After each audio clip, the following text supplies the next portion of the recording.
નમસ્તે મિત્રો, આજે આપણે બનાવીશું દરેક ગુજરાતી ઘરની ફેવરિટ વાનગી કારેલા બટેટાનું શાક. ઘણા લોકોને કારેલા કડવા લાગતા હોય છે. શું તમને કારેલા કડવા લાગે છે? તો આ વિડીયો ખાસ તમારા માટે જ છે. આજે આપણે બનાવીશું એકદમ ટેસ્ટી અને મસાલેદાર કારેલા બટેટાનું શાક, જે સ્વાદમાં બેસ્ટ અને બનાવવામાં એકદમ સરળ છે. બિલકુલ કડવું નહીં લાગે એવું કારેલા બટેટાનું શાક બનાવવાની રીત તમે જોઈ શકો છો. જેના માટે મેં એક મસાલો રેડી કર્યો છે. તેમાં આપણે બાફેલા બટેટા એડ કરીશું અને બરાબર મિક્સ કરી લેશું.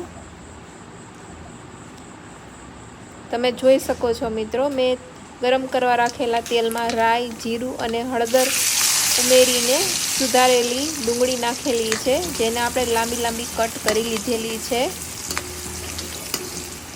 ત્યારબાદ તેમાં આપણે બાફેલા કારેલા પણ એડ કરી લઈશું અને થોડીક વાર કૂક કરી લઈશું. ઓવર કૂક નથી કરવાના, કારણ કે કારેલા ઓલરેડી બાફેલા જ છે. પછી તેમાં આપણે આદુ લસણની પેસ્ટ ઉમેરીશું, જે આપણા શાકના સ્વાદને બમણો કરી દેશે. પછી કારેલાને પણ ચેક કરી લઈશું કે તે કૂક થઈ ગયા છે કે નહીં. પછી તેમાં આપણે બનાવેલો મસાલો એડ કરી લઈશું અને બરાબર મિક્સ કરી લઈશું. તો તમે જોઈ શકો છો મિત્રો, એટલું સરસ દેખાય છે કે જોતાં જ મોંમાં પાણી આવી જાય છે. તો આપણે શાકને થોડુંક રસાવાળું બનાવવા માટે એમાં પાણી એડ કરીશું. પાણીનો ઉકાળો આવી જાય એટલે બરાબર મિક્સ કરી લેશું અને ઢાંકી દઈશું.